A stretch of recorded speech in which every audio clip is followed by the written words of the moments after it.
योग यजन भजन, कुछ लोग कहते हैं ये आलसियों का काम है, प्रमादियों का काम है, निकम्मे लोगों का काम है, वो नादान लोग हैं। कुछ लोग ध्यान का मजाक उड़ाते तो क्या कहते हैं, ऐसे आंख मूंद करके बैठ जाते। तो आंख मूंद के देख तो सही। आंख मूंद के जैसे ही आदमी बैठता है, जन्म से लेकर के आज तक जो उसने पाप कर रखे हैं ना, वो पाप दिखते हैं, इसलिए आदमी बैठता नहीं।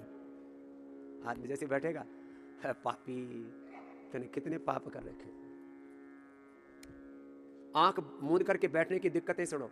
एक तो अपने किए हुए बुरे कर्म दिखते हैं, आदमी उनको फेस नहीं कर सकता। दूसरा, आंख बंद करके ही तो सारी दुनिया के नजारे दिखने लगते हैं, आदमी और ज्यादा पागल हो जाता है। आंख बंद करते ही घर दिखे, घरवाली दिखे, किसी की घरवाली तो बेलन लेके पीछे पड़ जावा है, किसी का कोई शत्रु दिखे, किसी का कोई मित्र दिखे, कोई किसी का प्रेमी दिखे।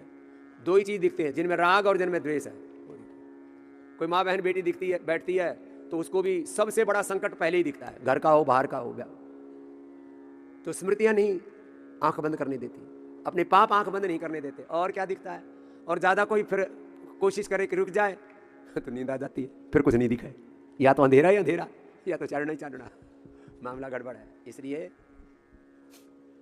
चलो सीधे बैठो, कुछ देर कुछ तो समय निकाल आत्मशुद्धि के लिए। नरजन्म का उद्देश्य न केवल विलास है, फूलों में जो सुवास, सीख में मिठास है। कल सुना रहे थे आप, भगवान का तो विश्व के कण कण में वास है, फूलों में जो सुवास, सीख में मिठास है, भगवान का तो विश्व के कण कण में वास है। तो अंतर के पट खोल ले तो हरि, गुरु हरि में प्रीति होगी तो फिर ध्यान लगेगा। तो सारी स्मृतियों, प्रमाण विपर्य विकल्प निद्रा स्मृति, काम क्रोध लोभ मोह अहंकार मद मत्सर कामिनी कंचन, ये काया माया का चमड़ी दमड़ी का जो खेला है, झमेला है, इससे तो अपने चित्त को उभार। इसलिए आंख बंद करके बैठना ये कायरों का काम नहीं है, ये वीरों का। इसलिए कायर सके न झील फकीर।